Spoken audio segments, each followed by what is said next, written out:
Montañas. Quise compartirlo con todos ustedes, bienvenidos, y espero que lo aprovechemos. Con ustedes, el doctor Jaime. Como que Dios creó el mundo y de repente se fue, se escapó y se dedicó a otras cosas y dejó este mundo solo, pero Él está constantemente. O sea, hay distintas formas de interpretar la divinidad de acuerdo con distintos pueblos, que también están separados o alejados de la verdad. Y está simbolizado, adoran el cuerpo de un judío muerto, eso es lo que ellos consideran que es la divinidad. O sea, ¿qué es la muerte? El alma que se separa del cuerpo. Es el cuerpo. Ellos ven un cuerpo, ven un estado, los sentimientos de la gente, como para actuar, para influenciar en el mundo. Ese es el trabajo que tenemos que hacer. Tomar la instrucción que viene de lo alto, como sabemos que el alma es parte de Dios en lo alto, y eso va descendiendo a Hut. La corona del reinado se transforma en la nueva influencia sobre Dios, y Dios vuelve a ser, eso se llama el flujo de la Sefirot, que por un lado se puede ver como es circular, por otro lado también sube para arriba y para abajo. La metafísica es causa y efecto. Bueno, eso es la Kabbalah del Ramak. Rabbi Moshe Cordovero se ocupó de hablar de lo que es la creación a través de causa y efecto. Claro, no hay que endiosar a la naturaleza. La naturaleza tiene que ser utilizada como corresponde. Por ejemplo, esta casa está hecha de madera, con árboles, sí, que fueron cortados. Sí. Entonces, si esta casa es utilizada para engrandecer el nombre de Dios, esos árboles están elevados a Dios. Las polillas, ¿sabes cómo lo dicen, no? Okay. Tiene tan contento, tiene para comer. Por eso, todo está bien. Uno no sabe cuando habla. Todos criaturas de Dios. Uno no sabe porque está imbuido de una... Claro, cuando uno piensa que, bueno, en todo el contexto, que Dios es todo, entonces uno corta una planta... Bueno, ese es el concepto, como decíamos antes, oriental de las cosas. Que todo es espiritual y que si nosotros tocamos algo material, estamos perjudicando. Como vos lo planteás, es una transgresión a la Torá, lo que hicieron esas personas que tiraban piedras. Pero por eso, hay que ver bien eso que pasó. Yo no estoy seguro que haya sido así. Sí, yo no creo tampoco que Dios quiera que por respetar el Shabbat no se mueva una hoja. Al contrario, en el Beit HaMikdash se hacían sacrificios y se cantaba y se tocaban trompetas y se hacía todo, pero dentro del ámbito del Beit HaMikdash, para servir a Dios.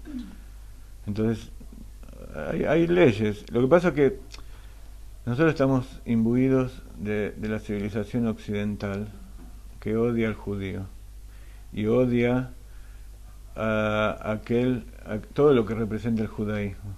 Yo te digo porque yo viví 30 años así. Estoy de acuerdo. Entonces,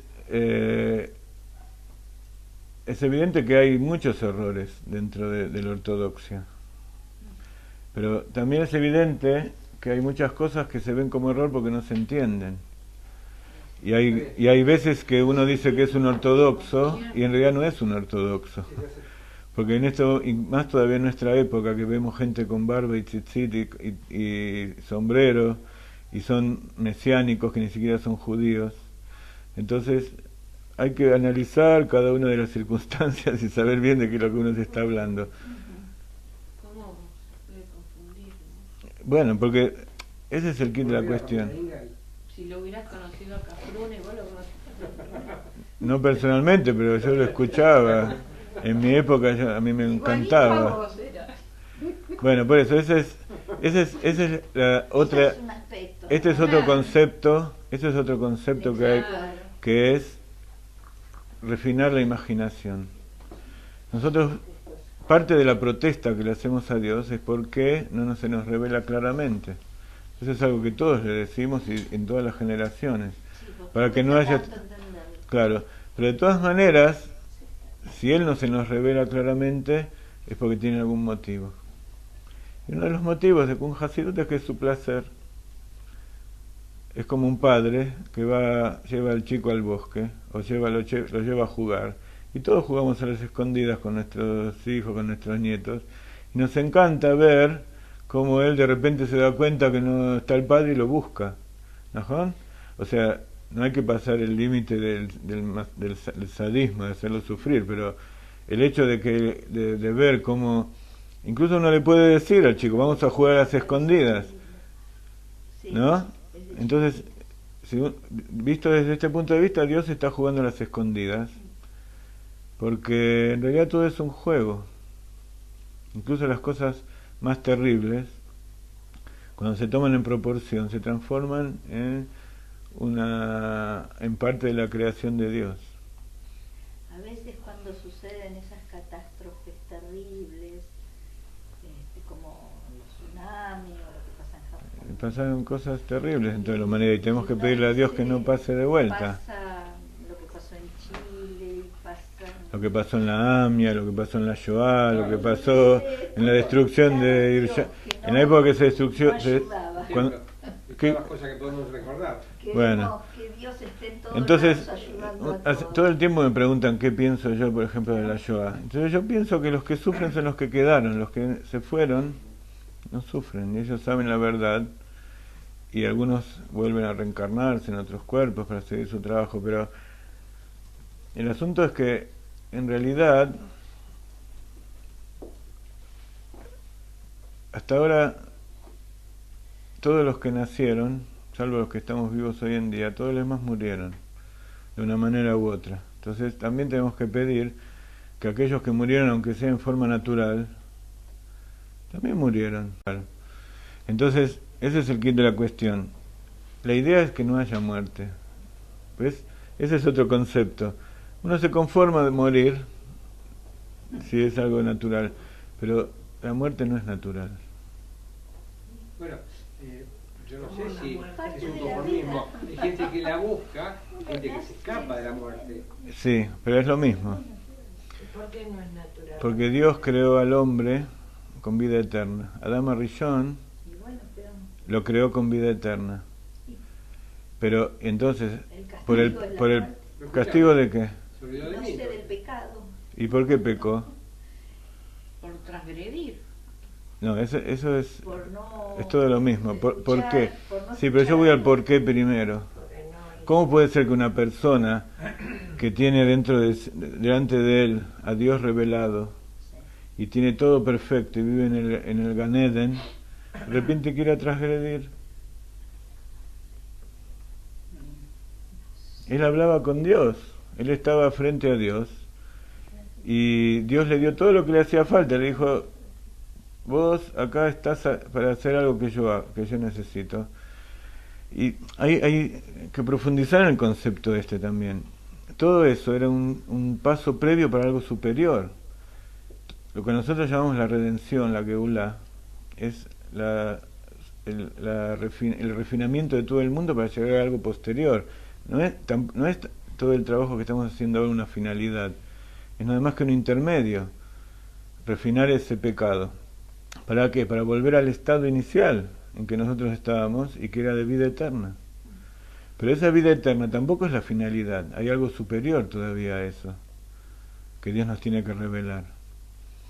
Entonces cuando uno tiene en la mente objetivos superiores, entonces las cosas pequeñas las pone en su proporción. Generalmente la persona que sufre, que está muy desequilibrada, se preocupa por las cosas pequeñas en realidad. O sea, su falta de capacidad de enfrentarse al mundo es justamente en las cosas pequeñas. Si dejara de lado las cosas pequeñas, podría hacer cosas enormes. Es lo que nosotros decimos habitualmente, que un árbol no impide ver todo un bosque. Claro. Entonces hay que ver el árbol y hay que ver el bosque, pero no centrarse en uno y en otro, sino tener una vista completa. Pero escúchame, Yo les traje esto justamente para que nos veamos en qué mundo vivimos. Me hubiera gustado proyectarlo, pero a lo mejor se puede ver. Nosotros nos queremos remontar al principio para entender un montón de cosas. Claro. Entonces, eso es lo que quería decir. Lo natural es vivir, no morir. Claro. Entonces uno tiene que pedirle a Dios que vuelva a la naturaleza. La naturaleza que Él creó era eterna y sin sufrimiento. Ahora, otra vez preguntamos, ¿por qué pecó Adán? ¿Qué significa pecar? Pecó con el árbol del conocimiento del bien y del mal. En hebreo se dice Etz Adat Tov Berra. Da'at es conocimiento, comprensión. Comprensión es esa sefirá que dijimos al principio que conecta la mente con los sentimientos. Entonces, cuando una persona siente algo y piensa lo opuesto, o él llega a una conclusión intelectual pero no lo puede sentir, entonces se genera un conflicto dentro de él y no sabe qué hacer. Sí. Vos estás diciendo que la concepción de Dios es que tenemos que tener una vida eterna y nunca fallecer. No lo digo yo, por supuesto. No. Pero digamos que ahora lo dije yo. No, está. Digo, cuando vos lo decís... Sí. Palabra viene otra vez. Sí, bueno,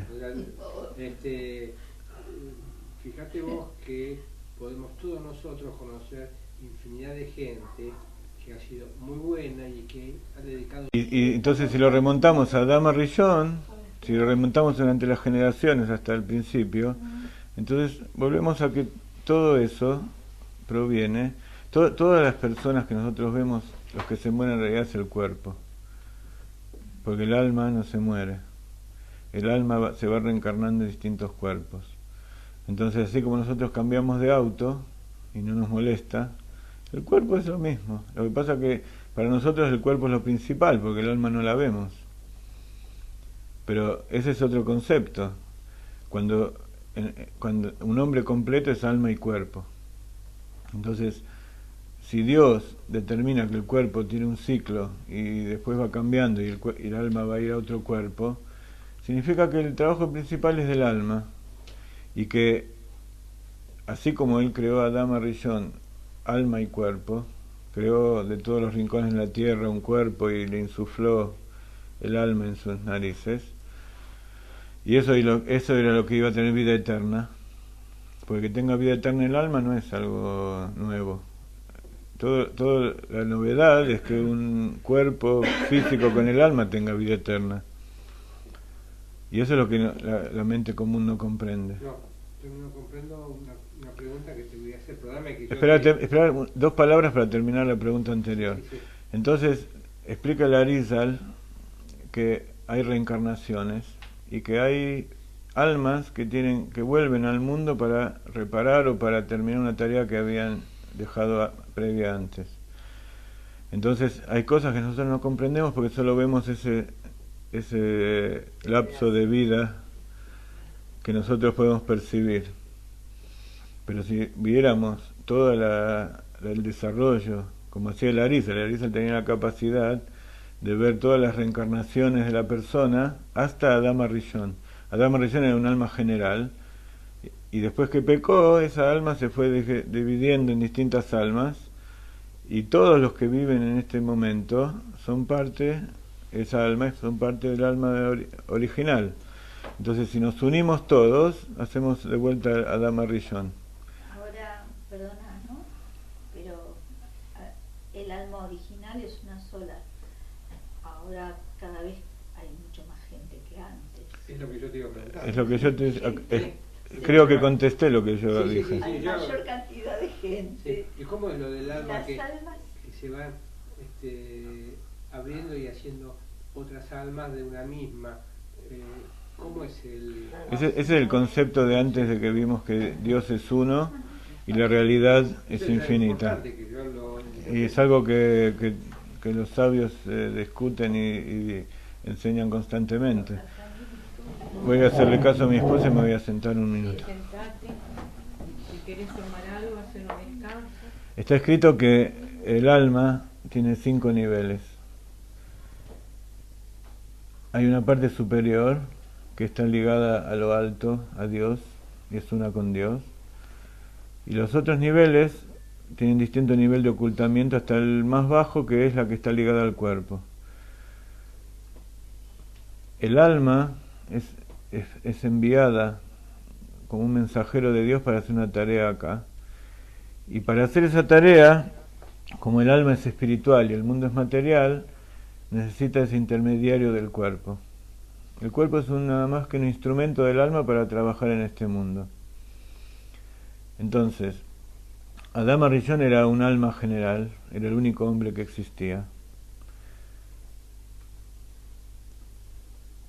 Bueno, hay muchos aspectos de Kabbalah que hay que explicar en este asunto, pero el punto es que una vez que pecó y que su conciencia, si son partículas y son piedras, infinitos animales y plantas, y Dios le dijo a Adán que está ahí para cuidar. ¿Qué significa cuidar? Hacer que cada uno de ellos se conecte con Dios. Entonces, como ser humano único no pudo. Entonces, cuando empezó a tener hijos, cada hijo se fue reproduciendo y tuvo más y más y generó toda la humanidad. Cada parte de la humanidad se fue separando para refinar cada uno de los aspectos de la humanidad, de la materialidad, de la realidad material. Y fue un mal hijo, porque no le dijo gracias Padre por todo lo que me diste. No le alcanzó y encima transgredió. No sé, un padre no necesita que el hijo le dé las gracias. Cuando uno lo ve, sí, Baruch Hashem. Una cosa es que me guste y otra cosa es que yo piense que él es malo porque no me dijo gracias. No, es lo que vos dijiste. A él le hubiera gustado que ese hijo le diga gracias por todo lo que me da. Cuando una esposa le da de comer al marido y el marido come y pone cara de felicidad, para ella es lo más grande que hay. Claro que sí. Después el hombre siente la necesidad de decirle gracias. Pero en realidad una madre, cuando le da de comer al hijo, no está esperando que el hijo le dé gracias, ¿no? Si le tiene que dar las gracias es porque falta algo en esa relación. O sea, si la madre siente que el hijo le tiene que dar las gracias por lo que hizo, quiere decir que eso que hizo no es completo. Bueno, en Dios, nosotros, como hijos, aprendemos a darle las gracias. Por eso cuando tomamos agua decimos una bendición. Porque nosotros queremos agradecerle. Ahora, hay distintos niveles de divinidad también, de revelación de la divinidad, pero Dios en su esencia no necesita nada de eso. Lo que nosotros necesitamos de agradecerle para revelar dentro de nosotros que existe Dios, que existe alguien que nos dio esto, aparte de la dueña de casa, aparte de la municipalidad, aparte del sol. Nos da placer darle gracias a Dios. Claro, entonces... ¿Cómo se entiende que una madre puede generar desgracia en un descendiente, en un hijo? Cualquier sexo que sea. Y bueno, otra vez, fue Adama Rishon, él trajo la muerte. No, vos hablaste de la otra parte. Sí. Hablaste de hacer que le da a la otra persona recibir las gracias y generar situaciones que generen desgracia. Y por la ignorancia, por la falta de conocimiento, por locura, por estupidez, por enfermedad. Una madre normal nunca va a tratar de dar desgracia a su hijo. Hasta los animales, vos ves como la madre protege a Perdón, en los animales sé que es así, en los humanos no sé que es así. y hay que ver. Yo estoy leyendo. ¿Qué significa desgracia? Ese es otro asunto. A veces hay animales que se comen a los hijos. ¿Eso es una desgracia? En un animal no es una desgracia. Eso es la naturaleza. Eso es la naturaleza. ¿Y qué es la naturaleza? La naturaleza animal que busca su alimentación. Bueno, entonces ahí vamos a entrar en un tema muy profundo, que es que Dios creó el mundo con dos aspectos. Uno, explica Larisa que hay un aspecto que se llama circular, que tiene que ver con la naturaleza, con con el ocultamiento, y hay otro aspecto que es lo recto, que es el libre albedrío, que es, ustedes escucharon una vez que existe la esencia infinita de Dios y la luz infinita, y existe el mundo material que es todo ocultamiento. Para llegar de un extremo al otro hay niveles de ocultamiento, hay mundos. ¿Escucharon que hay mundos de Atzilut, de Briah y Etziracia? En hebreo mundo se dice Olam, y Olam viene de la palabra Helem, que quiere decir ocultamiento. Entonces, está escrito, y así explican los cabalistas y trae el Hasidut, que Dios, primero que todo, antes de generar nada, se generó en su mente, dentro de sí, dentro de su esencia, la necesidad de dar, la necesidad de que haya alguien que lo reconozca. Dios era infinito y estaba todo solo y único y no había nadie fuera de él, pero si no hay alguien que le hable, si no hay alguien que muestre que es limitado, entonces tampoco es completo. Dios es infinito, o sea, ¿cuál es el concepto que uno tiene de Dios? Que es todo, que es infinito. Pero si no es limitado también, entonces ya deja de ser infinito. Dios tiene la fuerza de la limitación y de la ilimitación. Dios es luz infinita y es infinito ocultamiento a la vez. Entonces, para crear mundos, para crear seres que reconozcan su grandeza, para tener alguien a quien dar, son distintos aspectos de cómo un ser humano quiere crear un hijo, por ejemplo. Quiere tener un hijo para tener descendencia, para tener alguien a quien dar, alguien a quien enseñar, alguien a quien darle órdenes, alguien a quien, alguien a quien guiar. Y alguien a quien castrar. Hay madres castradoras que no dejan que sus hijos crezcan y los tienen para que cuando llegue la madre a la vejez, ese hijo los cuide. Está bien, pero como estamos hablando de Dios, y bueno... Claro, no somos divinos, somos humanos.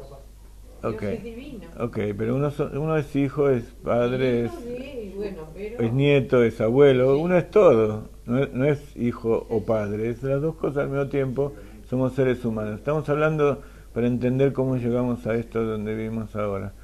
Entonces, Dios, para crear este mundo, tuvo que separar, por un lado, su poder de limitación y, por otro lado, su poder de ilimitación.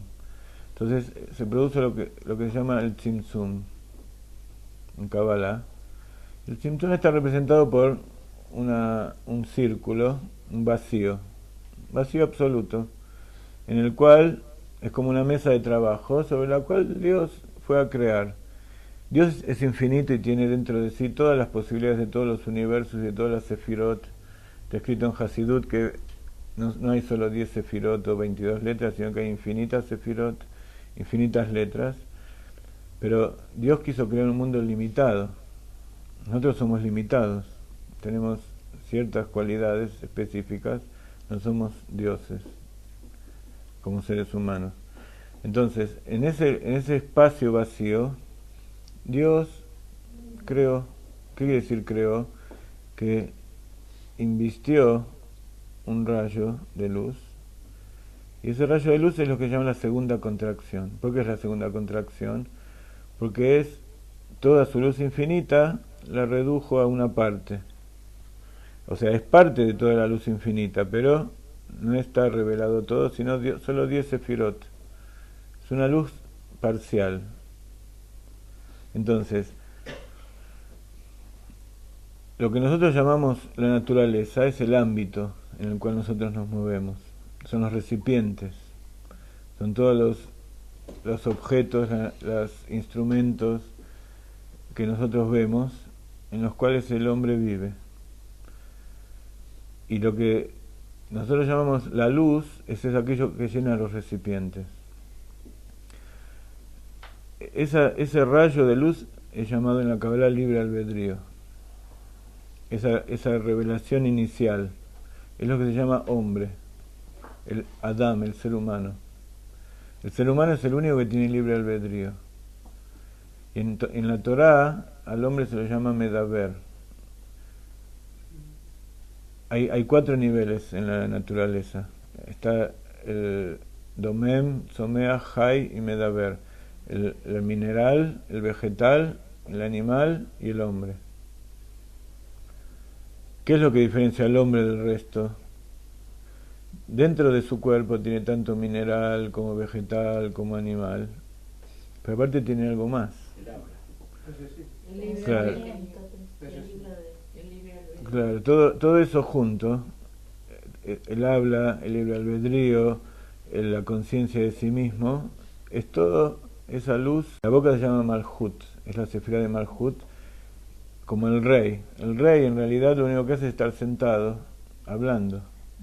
Él no hace nada con sus manos, no fabrica nada, no produce riqueza ni lucha las guerras, sino que su poder está en el habla. Él como soldado no tiene fuerza, por más que vaya al frente y dé el ejemplo, pero en realidad el rey, Poder de la palabra. claro, el rey ordena y eso es lo que funciona. ¿Puedo hablar?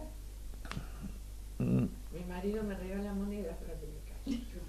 Depende de lo que Yo tenía que haber a mí, palabras que emita. cada vez que hablo, Gloria, depende del exceso de palabras que emito. Tiene una muda, no que hable. Mm. Una monedita.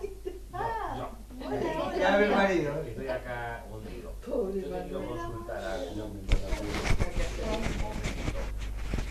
El hombre está tratando de salir de este hábitat que tiene, ¿cierto? Que No.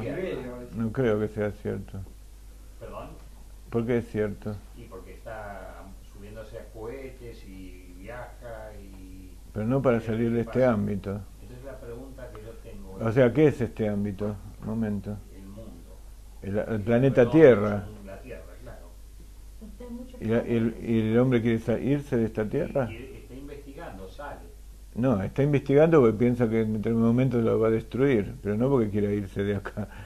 No, irse O sea, quiere buscar algo parecido en otro La lado. curiosidad que lo mueve es tratar de ver qué hay allá en los otros cuerpos que nos rodean. Eso es otra cosa. No está tratando de irse, sino está tratando de investigar dónde vive. Claro. Ok. Ahora la pregunta es la siguiente, o por lo menos la cosa que a mí me despierta curiosidad es ¿qué puede pasar cuando el hombre vaya, suponte, ahora viene una sonda que sale en unos meses y en agosto del año 2012 va a aterrizar en Marte y va a tener capacidad para investigar el suelo, una serie de propiedades de Marte? Bueno, en forma limitada ya pasó eso también, ¿no? Sí, pero ahora Esto va a ser mucho más... no va a perfeccionar. Entonces, la pregunta es ese Dios del cual vos estás hablando todo el tiempo, ¿qué pasa cuando esté el hombre allí en Marte? O sea, ¿es Dios también? ¿Cómo la religión judía nos da una interpretación de lo que puede pasar allí, ¿no? Porque no es Dios de este planeta, es Dios del universo. Bueno, En martes y en miércoles también. O sea, uno podría pensar que hay un Dios que creó la Tierra y otro Dios que creó el Marte. El tema es por Lo que pasa es que hay un concepto que también los religiosos confunden, que es que la Tierra es el centro del universo en el sentido de que no puede existir el hombre en otro lado. Puede ser que Dios creó al hombre solamente en este planeta, pero evidentemente le dio la capacidad como para que vaya a otros planetas y pueda vivir allá también.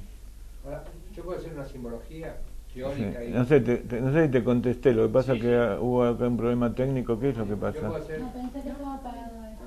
perdón, yo puedo hacer una simbología sobre la pregunta de Sí. hoy estamos pensando en función de lo que acaba de mencionar respecto de Marte. Pero ¿qué pasaba hace 70 años en la mente de Einstein cuando no pensaba en Marte, pero pensaba en otras cosas también de evolución? Sí que pensaba en Marte Einstein. ¿Eh? Y Einstein pensaba no solamente en Marte, no solamente en Alfa Centauro, y no solamente en todas las constelaciones que hay en el universo material, sino que pensaba en otras dimensiones que nosotros no conocemos ahora. No, seguramente, pero muchas otras cosas que pasaban aquí, la relatividad, la de... Pero él decía que todo era relativo. Claro, No, claro. no, él no dijo que todo es relativo. Voy a hacer un cafecito. No dijo que todo, pero muchas cosas sí, dijo. Era relativo, por eso descubrió uno de sus hallazgos más importantes. Uno de los tantos hallazgos. Se llama la ley de la relatividad, la teoría de la relatividad, no la ley. Descubrió infinidad de elementos distintos. Si hoy viviría... En realidad él no descubrió. ¿Cómo? ¿Sabes que en realidad él no descubrió nada? En el siglo VI del sexto milenio se iban a volver a unir las aguas como se unieron en la época del diluvio, pero esta vez, como Dios hizo un pacto del arco iris que no iba a destruir más el mundo con agua, el Zohar dice, explicando en esa Perashat Noach, que en el sexto milenio, sexta centuria, se iban a abrir de nuevo los manantiales del cielo y los manantiales de la tierra, y se iban a unir, y se iba a inundar la tierra del conocimiento de Dios, como dice el profeta, como las aguas cubren el mar. Entonces, eso significa que se iban a, como está escrito en la Torah, que se unieron las aguas de arriba y las de abajo y inundaron todo el mundo. Las aguas de arriba representan al conocimiento divino, a la sabiduría divina. Las aguas de abajo representan la ciencia. En ese momento, dice el Zohar, se iban a unir las dos aguas, que significa que se iban a hacer uno, y se iba a demostrar que era una sola cosa. Y esa fue justamente la época de la revolución industrial, cuando empezaron todos estos descubrimientos que vos decís. Y también es la época del Baal Shem Tov, cuando empezó Hasidut, cuando se empezó a revelar que la Kabbalah no alcanzaba para explicar todo lo que pasaba, sino que había que ir a algo más profundo. Y por eso el Baal Shem Tov trajo el Hasidut y trajo el alma, y explicó que no hay contradicción entre lo material y lo espiritual. O sea, reveló aquello que Adama Rishon ya sabía. Y por eso estamos al final de las épocas. Entonces, lo que hizo Einstein es llegar a una etapa, cuando uno... Yo estudié bioquímica, entonces estudié la ciencia. Todas estas cosas yo las estudié. Y para mí era algo parcial, era algo que era como... Después de eso hay una nebulosa. Tanto en lo que es el futuro de la vida, como lo que hay detrás del universo, como lo que hay fuera de las dimensiones que uno conoce. Todo eso es nebulosa que todo científico tiene en la mente y que se tiene que escapar de todo eso. Pues la ciencia pregunta qué y cómo, nada más.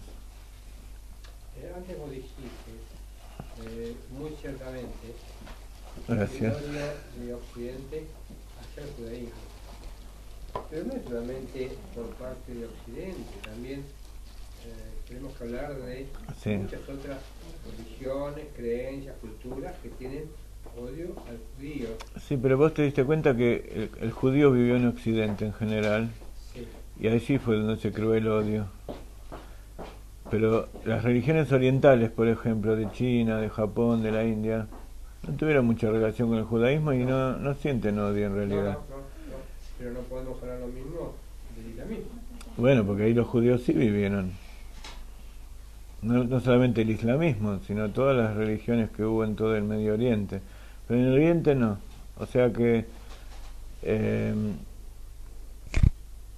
decir que el odio sería lo generalmente judío en los lugares que vive? Yo digo que el odio al judío lo genera Dios, pero bueno, el asunto es que nosotros,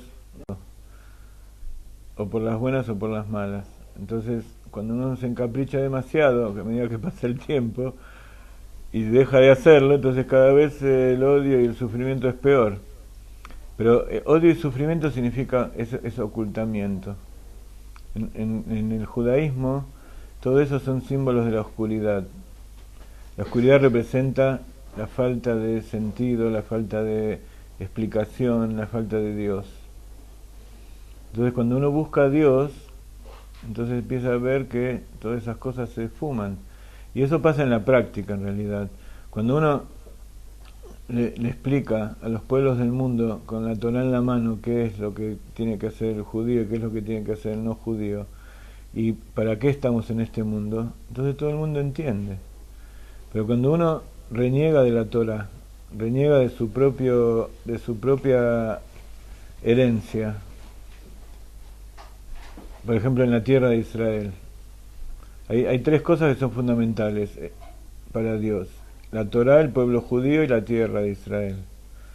Entonces, esas tres cosas tienen que ir juntas, son parte de la misma esencia. Entonces, si el judío rechaza la tierra de Israel, la deja, entonces Dios no puede hacer nada porque es el libre albedrío del judío. Entonces se la da a los árabes. Entonces, si uno después vuelve y la quiere conquistar a la fuerza, con guerra, entonces todos los pueblos se van a resistir. Bueno, eso es en Israel, pero de la diáspora, ¿vos qué crees que, Espera, que lo de la Shoah? lo que está pasando en Israel hoy es bastante parecido a la diáspora, porque los pueblos los gobiernos que hubo en Israel hasta ahora no se ocuparon de explicarle a la gente por qué Dios nos dio la tierra de Israel, por qué queremos volver, cuál es la tarea que tenemos que hacer en esa tierra, por qué es importante que exista el Beit HaMikdash, por qué es importante que toda la tierra de Israel, porque son cosas que están escritas por los cristianos y por los árabes. En el Islam y en el cristianismo está escrito todo eso. Los únicos que lo niegan son los judíos. Entonces, si ellos lo niegan, si los judíos lo niegan, entonces los pueblos del mundo dicen, bueno, si vos no querés, entonces te vas. ¿Vos crees que los chicos en los colegios no están bien identificados? Bueno, cuando uno dice los chicos y los colegios, No en Israel. en Israel, Sí, sí. y en Israel Porque como vos dijiste... casi no se les enseña Torah a los chicos, en los colegios oficiales por lo menos. Casi está de más. Casi. No se les enseña. No sé. Porque se empezó muy mal. No, No puede haber mamblahti y mamblahti dati. No sé, yo no quiero entrar en esa discusión, pero yo contesto puntualmente. Sí, sí. Eso yo con la política no tengo un montón. No. Ahora, yo quiero aclarar una cosa muy importante. Yo quiero aclarar que también eso es parte del diseño de Dios para la creación. Porque estamos diciendo desde el principio que Dios lo primero que hizo fue el ocultamiento. Claro. Y el ocultamiento es la base de la oscuridad que nosotros vemos. Ahora, Dios hizo el ocultamiento en aras de la revelación, no en aras de la oscuridad. ¿Por qué? Porque, por ejemplo, ahora, yo quiero revelarles a ustedes todo el conocimiento que yo tengo y sacarle a ustedes de todas las dudas que tienen. Te va a llevar mucho tiempo. ¿Por qué? Porque Ahora, hay Porque distintas en nuestra vida nos tuvimos abocados Bueno, está bien. a llegar a Dios, a través del estudio de la Torá y de lo demás. Entonces, en un ratito no se puede borrar años de no haberlo hecho. No sé. Voluntad de llegar a algo, pero Bueno, lleva mucho tiempo. otra vez. De acuerdo con la naturaleza, no se puede, porque hay que para contestar todas las preguntas me embarco en cosas muy profundas, pero el asunto es que de acuerdo con la naturaleza hay que ir paso a paso e ir aprendiendo. En una sola vez no se puede. Pero ustedes tienen que saber lo siguiente: existe el ocultamiento y existe la revelación. ¿Te puedo preguntar con el tema? Lo que está pasando ahora es la respuesta a lo que vos me preguntaste. Cuando uno quiere dar todo de golpe, entonces del otro lado no se recibe nada. Claro. Entonces, para que se entienda, uno tiene que ir sacando de a poco, empezando por Aleph y siguiendo por Bet. Como cuando nace un bebé, Claro. uno le empieza de a poquito. Claro, como pasaba en la guerra, cuando vinieron a los campos de concentración los soldados y le querían dar de comer a la gente que estaba ahí famélica, en piel y hueso, y por bondad le quisieron dar, le daban chocolate, le daban sopa, latas de atún y qué sé yo, y con eso se murieron. Sí, claro, si no podían resistir. Bueno, entonces hay que saber que el ocultamiento es en aras de la revelación. Dios se revela de a poquito, así como yo en este momento estoy tratando de sacar palabra por palabra cosas que satisfagan el apetito de ustedes y las respuestas que ustedes quieren. Entonces tienen que saber que ninguna respuesta es absoluta cuando es una respuesta del hombre. Todo lo que uno pueda decir, a veces uno dice frases fabulosas y la gente se despierta en una, como que está extasiada, pero después cuando se pone a pensar vuelve a bajar. O sea, es todo un proceso que uno tiene que decidir uno mismo que quiere saber la verdad. Y si uno está esperando del otro que el otro le revele la verdad, tienen que saber que eso va a llevar tiempo. En cambio, si le pide a Dios, A dar clases acá. bueno, si no quiere yo paro ahora mismo. ¿Cuánto tiempo vas a dar? Por lo menos en este lugar. No, ¿cuántas Claro, ya veces? sé. ¿Cuánto te queda para la Argentina? Nos quedamos otros 10 días más. Bueno, Jaín, y a todos, me gustaría Vamos a pasar, hacerle que Jaín. pasen a hacer un lecal, ¿no? Seguirte por internet. Bueno, nosotros hace muchos años que estamos dando clases por internet, justamente para Yo tengo una pregunta para vos, pero la dejo. sí. Vamos a hacer un lecal. Y decime si después decime si podés, si podés, si podés.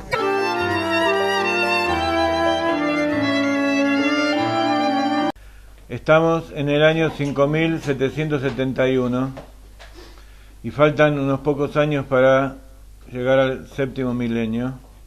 Entonces estamos unas poquitas horas antes de Shabbat, de acuerdo a que un día es como 1000 años, como dice David Amelech en los Teilim. Entonces, como el pecado de Adán Rishon fue 2 horas y pico antes de que entre Shabbat, ese fue el momento en que pecó y decidió que él era el que tenía razón y que Dios tenía que esperar ahí al costado. Hay muchas explicaciones de lo que es el pecado del conocimiento del bien y del mal, pero hay que saber que eso está escrito en la Torah, ¿no es cierto? Que Adán pecó está escrito en la Torah. Entonces, si está escrito en la Torah, y sabemos que la Torah es el plano de la creación, quiere decir que eso estaba escrito antes que Dios creó el mundo. O sea, que eso estaba planificado de antes que Adán pecó. O sea, que eso era parte del diseño de la creación. Que de repente haya alguien que determine que él tenía que hacer algo sin importarle lo que Dios pensaba. Y eso se llama libre albedrío. Libre albedrío quiere decir que la persona puede decidir si eso está bien o está mal y hacerlo. En nuestra generación uno dice eso está bien, eso está mal y se hace lo malo, ¿no? En general lo normal sería que uno vea lo que es bueno y malo y haga lo bueno. Pero como tenemos un poco cambiados los valores, generalmente se hace lo que está mal. A veces en forma consciente, a veces en forma inconsciente. Entonces, nosotros estamos viviendo justamente en ese momento en que Dios cósmicamente creó el mundo y Adán pecó. Entonces estamos en la misma situación que él y ahora tenemos que decidir qué hacer nuevamente. Si hacer lo mismo que hizo Adán Rishon, que decidió que lo que él pensaba era mejor que lo que pensaba Dios, que lo que el mundo, lo que veía con sus ojos era verdad y lo que sabía porque Dios se lo dijo era mentira. O al revés. Son este tipo de decisiones estamos enfrentados hoy en día.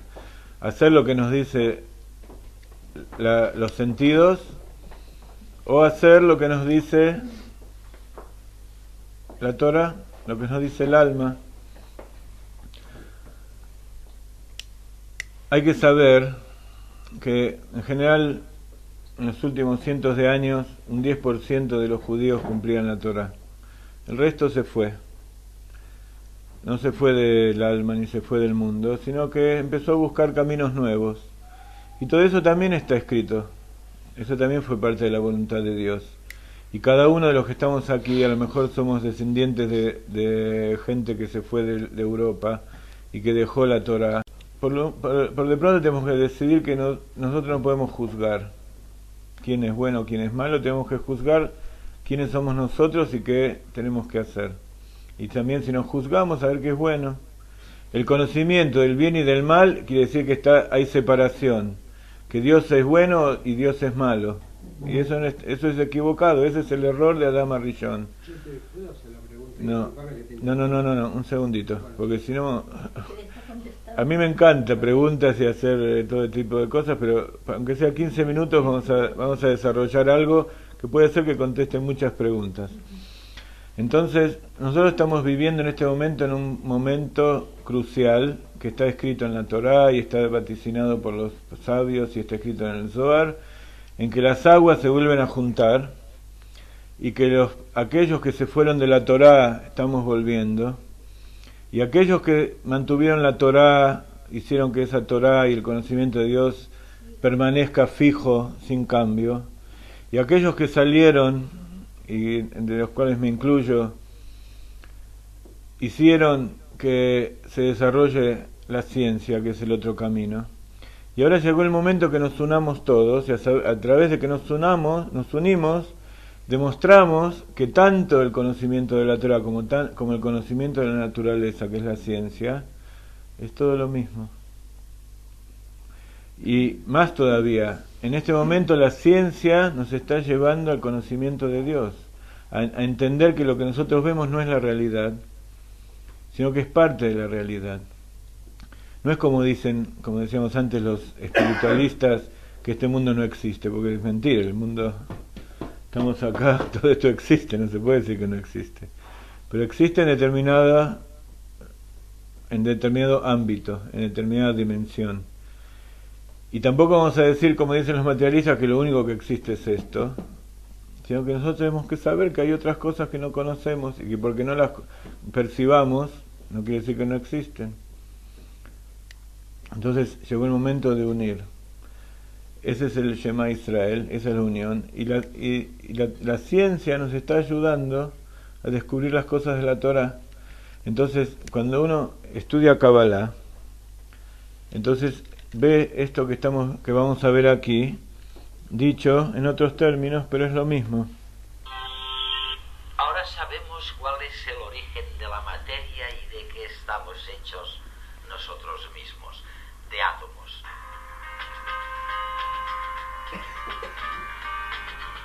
¿Se ve por allá? Me dirán que ya debiéramos estar muy cerca de saber de dónde venimos y a dónde vamos. Pero resulta que las cosas se están complicando, que después de descubrir realmente de lo que estamos hechos, ahora descubrimos que esto representa una parte ínfima del total de la materia que hay en el universo.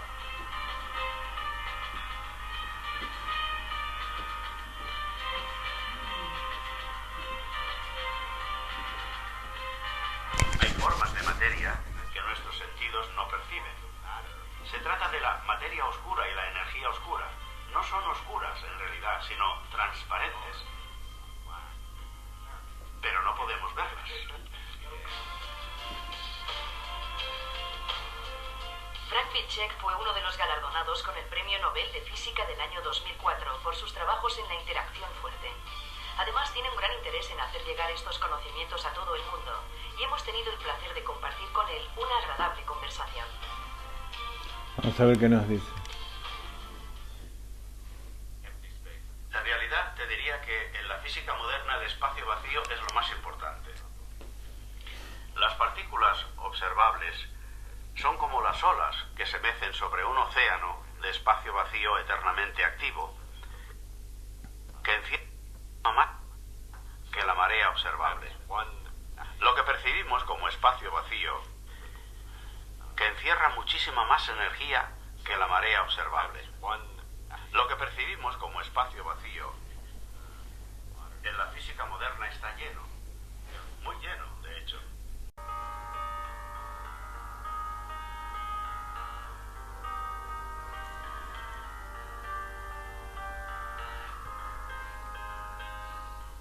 Bueno, este es uno de los miles y miles de videos que podemos ver en esta época y que cualquiera que tiene un poquitito de conocimiento de Torá, de espiritualidad, de Kabbalah, estas son palabras de Kabbalah. Ahora vamos a ver. Debo confesar que esto que acabamos de escuchar yo nunca lo había escuchado. Es un video que busqué un título que hable sobre átomos, física cuántica y experimenté como ustedes a ver qué es lo que decía. Entonces uno no tiene miedo de escuchar cosas, ¿cómo se dice?, equivocadas o cosas sacrílegas, porque hoy la ciencia no habla de sacrilegio, todo lo que dice es revelación de divinidad mamás. Vamos a ver otro cortito para que vean cuál es la forma en que se expresa la ciencia hoy, que si hubieran dicho estas cosas hace un poquito más de 100 años, ya lo hubieran agarrado a esta gente, lo hubieran cortado, no sé si quemado, pero cortado en pedacitos y echado de la universidad. Las horas de Galileo, por ejemplo, uno de los tantos. Bueno, Galileo es un ejemplo clásico, pero esto es a hoy en día. Yo no estoy hablando que hubiera sido denigrado por la Iglesia, hubiera sido denigrado por los propios científicos, porque estas son cosas que no tienen nada que ver con la realidad que nosotros vemos. ¿De dónde sacó esta gente todo esto? Un tortuoso camino hacia el átomo, desde el propio átomo al núcleo, y continuando hacia los últimos constituyentes de la materia, está señalado por hitos decisivos de teorías y modelos. Este modelo mostraba los átomos moviéndose a gran velocidad por el espacio, rebotando en las paredes y creando una presión durante el proceso. Este otro ilustraba cómo actúan entre los átomos de un gas y cómo se unían formando líquidos y sólidos. Y este va dirigido al interior de los átomos cuando forman moléculas. Aquí está el átomo representado por un ión con un electrón exterior débilmente ligado. Este dibujo ayudaba a explicar la formación de los metales. La cuestión sigue siendo, ¿por qué hay tantos modelos? Dicho de otro modo, ¿por qué no hay alguien que eche una ojeada al interior para ver cómo es realmente un átomo? Para que podamos ver un objeto, tiene que ser lo suficientemente grande como para que refleje la luz. Y el átomo más grande es 1000 veces más pequeño que la longitud de onda de la luz. En un sentido literal, ningún átomo será visto jamás. Y para poner las cosas todavía mucho más difíciles, el núcleo es quizás 100.000 veces más pequeño que un átomo. Sin embargo, la tarea de este aparato es la de investigar... ¿Saben lo que es, no? Es el ciclotrón de 20 y pico de kilómetros de circunferencia, el acelerador de partículas, sí. La idea final es hacer uno que sea del tamaño de toda la Tierra. Cuanto más grande es, se detectan partículas más chiquititas. O sea que el átomo vendría a ser como el ser humano, único y irrepetible. No. Hacer ese trabajo requiere también un nuevo tipo de maquinaria metal, un modo de construir y comprobar modelos que permita ver con los ojos de la mente lo que el ojo real no puede ver. Esa maquinaria se llama mecánica cuántica. Comenzó con un modelo del átomo de hidrógeno propuesto por Niels Bohr. Pueden existir solo en órbitas donde produzcan interferencias constructivas, y eso solo puede ocurrir si la longitud de la circunferencia de la órbita es igual o a la longitud de la onda, o a 2 veces esa longitud, o a 3 veces, o en general a un número entero n de veces la longitud de onda. Pero aunque esa idea fue muy brillante, no fue la última palabra. Erwin Rödinger, físico austríaco, entendía que más que estar... Todos nombres judíos, ¿no? Y sin barba y sin kipá. En el espacio de 3 dimensiones. Y formuló las reglas para describir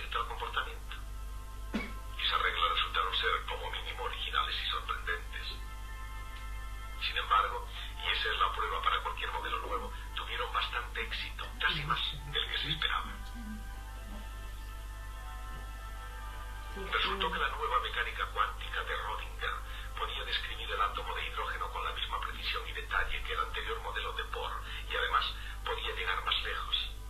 Es decir, se podía aplicar no solo al átomo de hidrógeno, sino a todos los átomos de todos los elementos del mundo natural.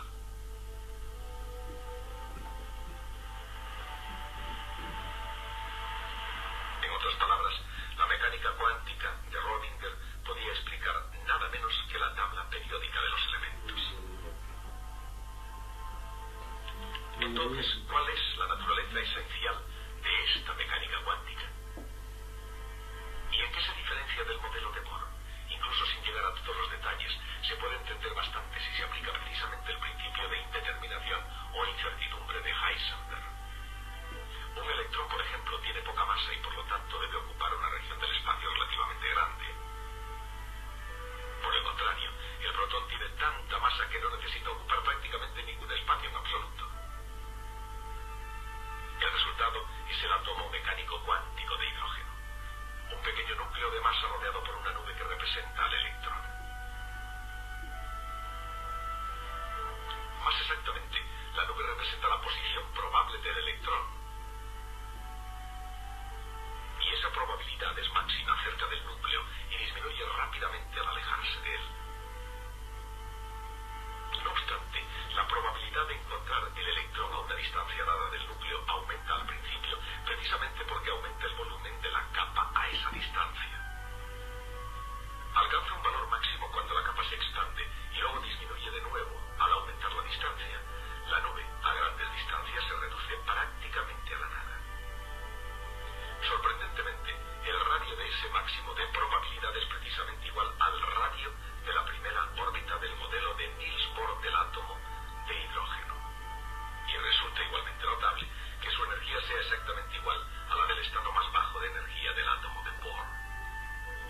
Así que para el hombre mental de un físico moderno, esta es la imagen del estado más bajo de energía del átomo más simple. El electrón ocupa una nube en vez de una órbita, pero su radio más probable y también su energía coinciden exactamente con los valores dados por el modelo de Bohr propuesto antes. Bueno, no vamos a seguir con esto, pero es simplemente para que vean en qué nivel se maneja la ciencia hoy en día. Y si ese ventilador se le quita la energía, se para, y entonces se ven los espacios vacíos. Y eso es lo que explica la Kabbalah exactamente, que Dios está constantemente haciendo que el mundo exista, a través de la palabra y a través de los canales de energía que son las sefirot. Entonces, viendo desde este punto de vista qué es la Kabbalah es las explicaciones, son los puntos, los modelos que utilizan los sabios. Nosotros no utilizamos la palabra cabalista, porque cabalista es algo que encierra a las personas, pero los sabios de Israel, desde todas las épocas, ellos estudian la parte interior de la Torah. Y eso es lo que es la Kabbalah. La Kabbalah explica las cosas ocultas, es el alma de la Torah, las cosas no están reveladas, a través de parábolas de la existencia que sí nosotros podemos percibir. Entonces, por ejemplo, cuando decimos la luz infinita, nosotros la imaginamos como la luz, se llama luz infinita, pero en realidad no es luz, no es la luz que nosotros conocemos, sino que es la luz que nosotros conocemos nos sirve como parábola, porque la luz es revelación.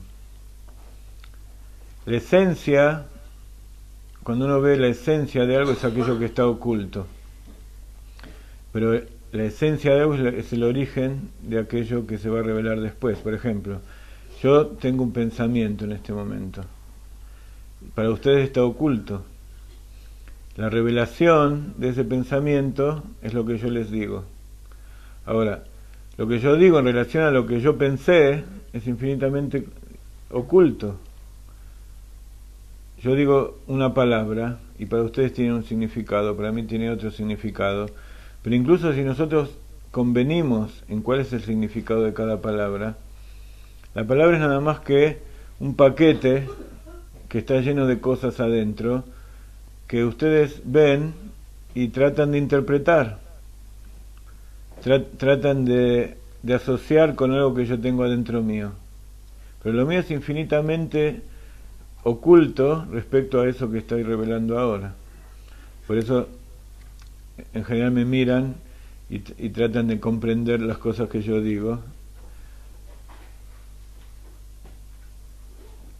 Pero nunca van a saber lo que yo tengo en mi cabeza. Y así pasa con Dios. Las palabras que yo digo son parábolas. ¿De dónde viene la palabra parábola? Es una palabra, parábola, parole. Parábola es un ejemplo en el mundo material de algo espiritual que nosotros no podemos comprender.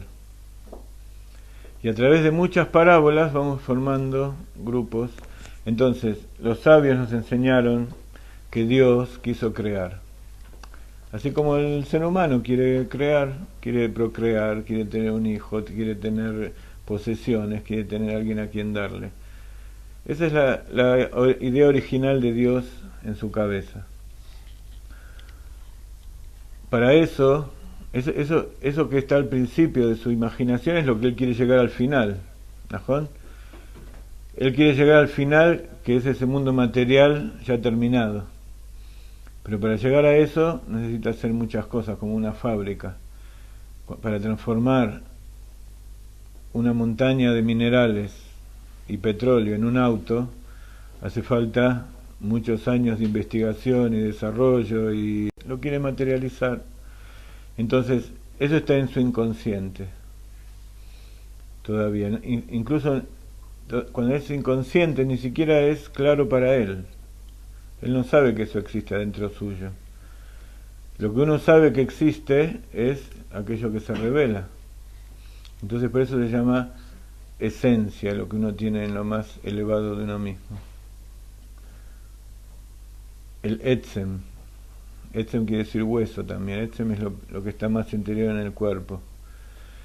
Después se va revelando dentro del inconsciente, se va generando algo que es el origen del placer. Uno para hacer algo tiene que darle placer. Incluso cuando uno hace algo en contra de uno mismo, cuando uno es masoquista y trata de perjudicarse, también eso le produce placer, le produce una satisfacción es algo enfermizo, por supuesto, pero le produce la satisfacción. Destructivo. Claro, digamos que cuando uno tiene tendencias masoquistas, el hecho de es como cuando uno dice es preferible malo conocido que bueno por conocer. Uno se conforma con eso malo porque tiene miedo de después tener algo peor. Entonces a veces cuando uno se castiga a uno mismo, se castiga para evitar que haya un castigo peor. O sea, hay toda una serie de justificaciones, pero digamos que eso sería, en el inconsciente, es algo que le produce placer, saber que que él está decidiendo su propio destino y no otro. Entonces, ese placer, cuando es natural, cuando es bueno, es el placer de alimentarse, de tener hijos, de amar, el placer de conectarse con las personas, el placer de expresarse, de crear cosas buenas, el placer de conectarse con Dios. Todo eso está behelem, está oculto dentro de nuestra mente y es el origen de todos nuestros deseos. El deseo, la voluntad, es la parte exterior del inconsciente, es algo que nosotros ya podemos comprender que existe. Nosotros sabemos cuáles son nuestros deseos de acuerdo a lo que se nos revela en la mente. O sea, de acuerdo a lo que nosotros se nos revela en la mente podemos tener una idea de lo que le dio origen antes. ¿Cuál es nuestra voluntad interior? Entonces, dentro de la mente hay tres aspectos. Está el aspecto padre y el aspecto madre. ¿Por qué se llama padre y madre? Porque el padre es el aspecto seminal, es la primera revelación, como el rayo de luz que explota en la noche y desaparece. Es un punto. Es la idea original que es la primera revelación del inconsciente. Cuando nosotros tenemos esa revelación y de repente nos olvidamos y nos ponemos a hacer otra cosa, eso pasó y nos olvidamos, no tiene ninguna influencia.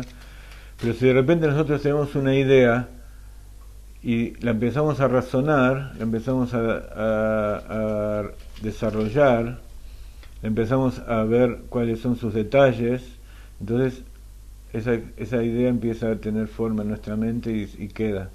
Y ese es el principio madre, y es como la semilla que entra en el útero, y cuando se conecta en física de lo que es tomar una revelación de Dios y que desaparezca,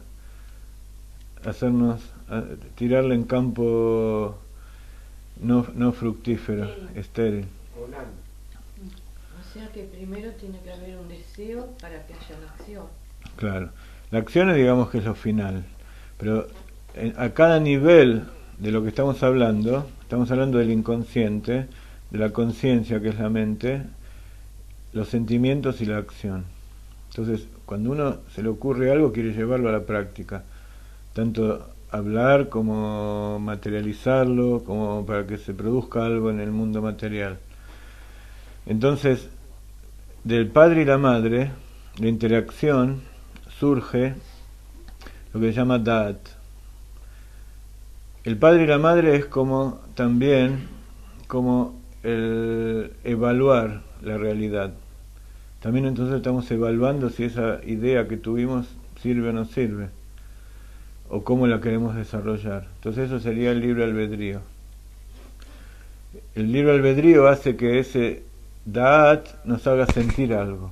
Si nosotros decimos que eso es productivo, es bueno para nosotros, vamos a tener amor por eso. Si nosotros decimos que eso no es bueno, vamos a tener temor o odio. Ahora, como todas las cosas están mezcladas, justamente por el tema del árbol del conocimiento del bien y del mal, que todo tiene bueno y malo, también todas las cosas que nosotros conocemos, vemos aspectos buenos y malos. Entonces vamos a tener sentimientos mezclados. Vamos a tener amor por algo, pero por otro lado también temor. Vamos a tener ganas de dar, pero también vamos a tener que cuidarnos de no dar demasiado o de no dar demasiado poco. Entonces, claro, pero digamos que primero vamos a verlo en la forma correcta, normal. Nosotros vamos a evaluar que queremos dar. Entonces, Gesed, la primera intención es dar lo más que uno pueda. Después uno se da cuenta que si uno da demasiado, está ahogando al otro, o está agotando sus propias reservas y después no va a poder dar más. Entonces pone límites, que es Gebura, es el rigor. El rigor el rigor en las cualidades del corazón deriva del lado izquierdo de arriba de la madre, de Ima, que era en el pensamiento. También son llamados padre y madre. Así como en la mente hay padre y madre, en el sentimiento también hay padre y madre. Dar, el padre, recibir y limitar, la madre. Y de eso sale el hijo, que es Tiferet. Tiferet es el equilibrio entre los dos lugares. Ahora, así como la mente la puedo entender yo solo, hay una mente oculta que es solo para mí, que yo puedo pensar sin necesidad de querer expresarlo al exterior. Hay otra mente que es más superficial, más exterior, que es en aras de revelar al otro.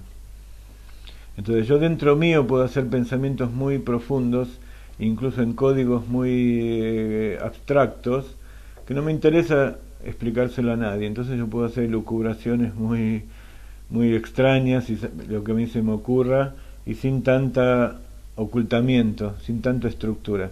En cambio, cuando yo estoy preparando algo para revelar al otro, tengo que darle una estructura, tengo que darle una forma en que pueda ser expresado al exterior. Pero todavía sigue siendo pensamiento dentro mío. Nadie sabe en el exterior lo que está pasando. Lo mismo pasa con los sentimientos de esos tres sentimientos primeros. Yo puedo sentir amor, puedo sentir temor, puedo sentir misericordia, que es la cualidad de Tiferet, esa del hijo. Misericordia sería dar con límite, dar de acuerdo a lo que el otro necesita. Pero son sentimientos que están dentro mío, que todavía tampoco los expreso al exterior. Y no son sentimientos que yo los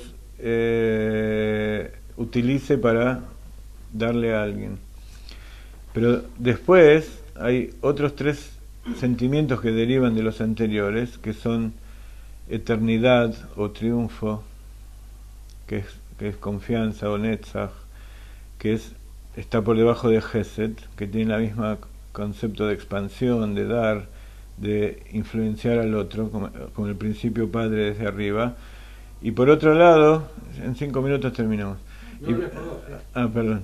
Entonces, y por el otro lado está Hod, que es reconocimiento, agradecimiento, que significa influenciar sobre el otro, o sea, preparar todo eso que yo tenía estructurado arriba para transferirlo al exterior, para brindarle a los demás, para influenciar sobre el mundo, que puedo hacerlo en forma expansiva y dominante, o puedo hacerlo en forma modesta, reconociendo a los demás, dándole lugar al otro, en forma de agradecimiento, o reconocimiento, que es la cualidad interior de Hod.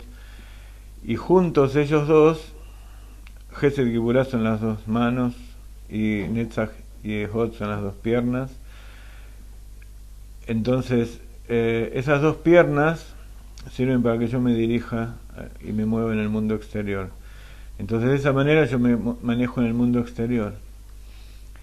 De todas maneras, hay veces que yo estoy en el plano de recibir, en el plano femenino o izquierdo, y hay veces que estoy en el plano masculino de dar, de influenciar. Y entonces uno tiene que tener la capacidad de poder estar y reconocer dentro de sí mismo los 2 aspectos, femenino y masculino, claro. Equilibrarse y aparte saber posicionarse en determinados momentos en un lado o en el otro. Las personas, de todas maneras, estamos hablando del aspecto del plano correcto, cómo con esto funciona en forma correcta. Entonces, una persona que tiene las 2 piernas balanceadas puede caminar en forma equilibrada y dirigirse a los demás, tratando de influenciarlos, pero de tal manera de no anular al otro. Es una persona con fundamento, que es la 3ª cualidad, o la 6ª de las cualidades del corazón. Y por supuesto cada una de estas cualidades tiene un color y tiene un tzadik. El fundamento es, por ejemplo, Yosef, que fue el tzadik que cuidó el pacto. En el cuerpo el fundamento es el Brit Milá, es el órgano masculino. Y bueno, en la mujer es el órgano femenino. Y después cuando todo ese complejo sistema que va desde el inconsciente hasta la preparación para la revelación exterior se produjo el flujo, entonces se genera la acción, que es Malhut. Malhut, como el reinado, recibe de todos, y una vez que tiene la idea de todo el reino, de todo el árbol de la vida, entonces habla o ejecuta aquello que vino de arriba, lleva a la práctica, es el poder ejecutivo. Entonces, una vez que el poder ejecutivo realizó lo que correspondía, que se reprodujo en la práctica, o que por ejemplo yo estoy hablando y estoy llevando en palabras todo aquel proceso que viene de la inspiración desde arriba, si yo fui un canal correcto, entonces estuve revelando la palabra de Dios que viene desde mi esencia del alma. Si yo no soy un canal correcto, en algún lugar influencié esa revelación divina con mis aspectos, si la influencié bien o mal, mucho o poco, depende en qué eslabón, en qué sefirá, entonces lo que salió ya no es la palabra divina, sino que es la palabra divina matizada con todo lo que soy yo. Entonces, cuanto más ego tengo, menos se revela la palabra de Dios. Claro. Cuando más anulación hay en mí, entonces más se revela Dios. Entonces esa es la característica de, por ejemplo, Moshe. Moshe fue el líder del pueblo de Israel, y está escrito que Dios hablaba a través de su garganta. Entonces cuando uno lee eso en la Torah no entiende bien de qué se trata. Más que era tartamudo. Claro. Bueno, entonces esas son las paradojas que hay en la Torah. Pero no era que Aarón hablaba porque Moisés no hablaba. Claro, pero él A través de su hermano hablaba. digamos que él era un reproductor. Transmisor. Claro, era un transmisor, pero en verdad Moshe hablar o expresar la palabra de Dios no significa solo hablar, sino que significa que Moshe escribió la Torah. Sí, sí. La palabra de Dios está escrita en la Torah. Cuando vos dijiste Malhut es reino. Reina o reinado. Claro, Melech es rey, Malhut es reinado. Entonces, Moshe representa la sabiduría de Dios y él es el que transmite justamente la Torah. La Torah es la sabiduría de Dios. Ahora, la Kabbalah explica todo este tipo de cosas. ¿Vos dirías que una persona que respete los 10 mandamientos es una persona que cree en Dios y que está en contacto con Dios? Sí. Que es cuidadosa de... El que cuida los 10 mandamientos y que los conoce, los estudió, significa que tiene conciencia de que cree en Dios y conciencia de que hay que cumplir la palabra. No lo siente, ¿no es cierto? Es un juego de palabras. Sí, claro, pero para todas las cosas de la vida. Cuando uno ve que algo lo piensa pero no lo llegó a sentir, significa que no es consciente verdaderamente de eso. Ahora, si uno lo siente solamente pero no lo tiene en su mente... No es pecador, porque no sabe, no tiene conciencia de lo que hace o deja de hacer. Ok. Pero por eso hay distintos tipos de pecados. Hay pecados que son conscientes, hay pecados que son inconscientes. Entonces por eso David Amelos le pide a Dios en los Teilim que lo salve de los pecados inconscientes. Porque inconsciente no quiere decir que no soy responsable. No. Porque por ejemplo yo en este momento... Los hace y no toma conciencia de lo que está haciendo un daño o que está perjudicando a alguien. Claro, yo no estudié los preceptos. Hay 613 preceptos. Entonces hay un precepto que nos impide, que nos dice que no tenemos que mezclar carne y leche. Pero si yo nunca escuché de eso, entonces yo no soy responsable. No. Pero de todas maneras estoy transgrediendo si como carne y leche. Pero es la vida también la carne y la leche. ¿Cómo? Es la vida también la carne y la leche. ¿Y cuál es el asunto? Porque vos le das de mamar a tu hijito para que se alimente la carne y la leche. Está bien, pero no le estás dando de comer carne y leche, le estás dando de comer leche. Sí. No carne. Digamos que la carne humana tampoco es comestible. No. Lo que es comestible es la leche humana. Pero hay un precepto que dice que no se puede cocinar la carne en leche, ni tampoco se puede comer la carne cocinada con leche. Ahora, si yo no soy consciente de eso, entonces digamos que no estoy pecando en forma consciente, pero sí estoy pecando en forma inconsciente, porque Dios me prohibió. ¿Perdón? Claro. Claro, entonces uno siempre escucha, mejor no estudio porque si no me voy a saber y si sé tengo que cumplir. ¿No? Pero mira, yo te voy a hacer entonces, ¿cuál es la idea? Que si yo no estudio para no cumplir, entonces estoy pecando en todos los pecados. Estudias igual no cumplir. ¿Cómo? Estudiar igual no cumplir. ¿Estudiar qué quiere decir? Vos decís, no estudio para no saber, para no... Bueno, si yo estudio... Si estudias y no lo haces. ¿Por qué no cumplo? ¿Porque no puedo? ¿Porque no quiero? No, porque no bueno. resulta cómodo ponerle. Nos pasa a todos. por ejemplo, Entonces, pero si yo soy consciente que no lo hago porque no me resulta cómodo, Digamos que tengo que hacer teshuvá. Estás asumiendo Yo sé. la culpa. Yo estoy asumiendo, tampoco es tan conveniente. No te puedes concentrar, por ejemplo. ¿Perdón? Si vos no puedes estudiar porque no te puedes concentrar, ¿cómo definís ese concepto? Es lo mismo que cuando vos no podés comer porque tenés un problema en el estómago. ¿Qué haces? Yo no como. Pero es que No. Cuando vos no podés comer porque tenés un problema en el estómago, ¿qué haces?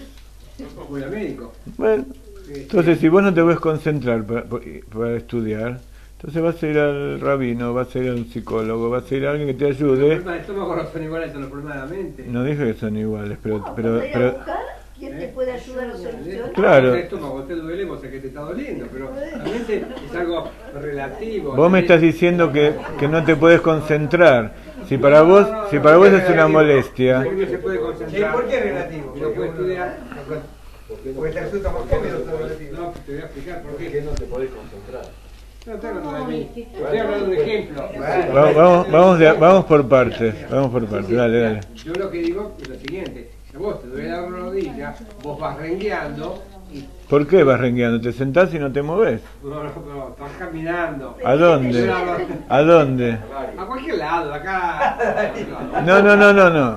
Si a vos te duele la rodilla y te dicen andá porque tenés que hacer jugar al fútbol, no vas. No, depende qué es lo que te mueve, a eso quiero ir yo. Claro, ¿cuál es la motivación? Si vos tenés algo que te mueva, si vos tenés algo que te impulse a caminar a pesar del dolor, entonces vas a ir. Si el motivo por el cual vos tenés que caminar no es tan importante, y vos ves que el dolor al caminar te puede perjudicar y hacer que la rodilla se estropee peor, entonces te vas a sentar o vas a ir al médico. Entonces cada cosa hay que evaluarla en la importancia que tiene. Ahí yo te comprendo perfecto. Pero los problemas de la mente son otros problemas. Son distintos. Es lo mismo. El problema de la mente no sabe que tiene que ir a un psicólogo o a un psiquiatra para solucionar su problema mental. Bueno, ahora ya te lo dije. Ya te lo dije ahora. Ya lo sabes. No, el asunto es el siguiente. Si vos sos un estudiante, por ejemplo, o sos un ingeniero, que toda tu vida estudiaste, y de repente te surge que no te puedes concentrar para estudiar, entonces vos lo sentís como un problema para vos, y vas a querer resolverlo. Ahora, si vos toda tu vida te dedicaste a romper adoquines, y nunca tuviste que estudiar, para vos nunca va a haber ese asunto de que te seas consciente que no te puedes concentrar para estudiar, porque nunca lo hiciste. Entonces depende de cuál es la importancia que vos le das a la cosa. Vos das dos ejemplos que son clarísimos y perfectos. Lo mismo pasa con la Torah. Pero puede haber otros ejemplos que no están involucrados en los dos que vos acabas de decir. Ajá, por supuesto, no. Pero yo te estoy diciendo que la persona no puede evaluar como el ejemplo concreto que vos estás dando, que tiene un problema.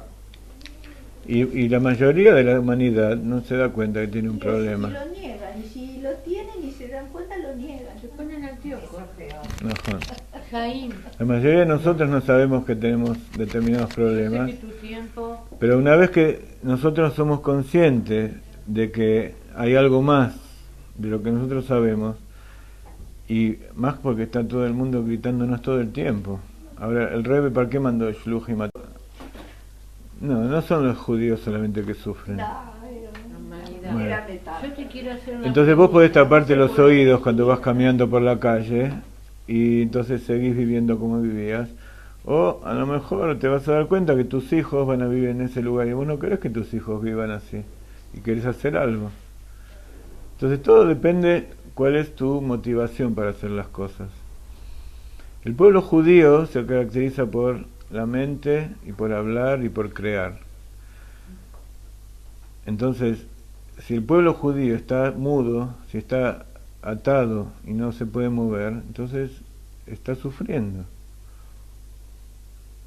Una persona que a veces sufre no se da cuenta por qué. Y es por eso, porque no puede desarrollar toda su creatividad, no puede ser todo lo que él es en potencia. Entonces dentro suyo hay fuerzas encontradas, entonces grita y dice, ¿por qué? ¿Por qué esto? ¿Por qué lo otro? No entiendo.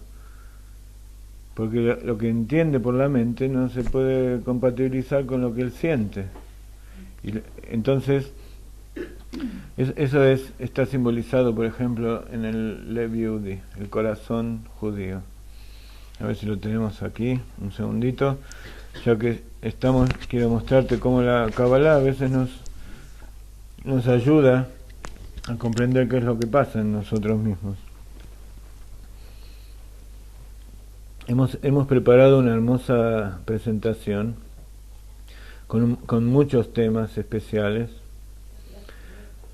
que es lo que iba a ser en esencia nuestra clase de hoy, pero nos hemos dado el lujo de dedicarnos a charlar y a contestar preguntas y pelear un poco. Es valioso esto para nosotros. Sí. Entonces, este es el árbol de la vida, con las sefirot que yo les mostré recién. Y las sefirot son cosas espirituales, son cosas que tienen que ver con todo, porque Dios creó todo con la misma estructura. Y el Hasidut nos enseña que para entender ¿qué? La Kabbalah nos enseña que para entender lo que pasa en el mundo, en los planetas, en Dios, en todas las cosas, viene Hasidut y nos dice, dentro tuyo está todo eso también. Entonces lo que vos ves afuera, en realidad es lo que está dentro. Y si vos ves algo afuera, es porque está dentro, y si no lo ves, porque no está dentro. Entonces cuando más... A veces está, pero uno no se quiere creer. Bueno, digamos que está todo, pero no está consciente, pero no está consciente. Como Sí. está acá abajo, está arriba. Najón. Entonces la mejor forma de comprender lo que hay arriba y abajo y en el medio es lo que uno tiene adentro. Pero a veces es difícil meterse adentro y empezar a escarbar. Es muy doloroso. No es nunca doloroso, sino que lo que es doloroso es el miedo a entrar. El miedo al árbol del conocimiento del bien y del mal, que uno puede encontrar bien y mal, pero si uno sabe que lo que tiene adentro es el alma que es parte de Dios, que es solo bueno, entonces todo eso que va encontrando se dan cuenta que no es Él.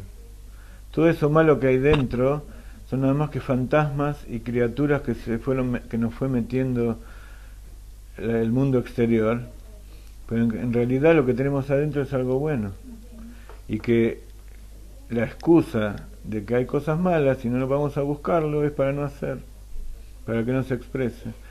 Lo que hay en el fondo, o sea, lo que da valor a esa búsqueda es saber que en el fondo, cuando pasamos toda esa nebulosa, esa oscuridad, hay un alma que nos está esperando para que la revelemos. Y eso es lo que le dijo el padre al Baal Shem Tov. Cuando el Baal Shem Tov era chiquitito, tenía 3 años, el padre murió, y antes de morir le dijo, no le tengas miedo a nada, solo a Dios. O sea que todas las demás cosas que existen no son dignas de tenerles miedo, incluso aquellos fantasmas que uno tiene adentro suyo. Y cuando uno se enfrenta a esos, o sea, ¿qué significa enfrentar?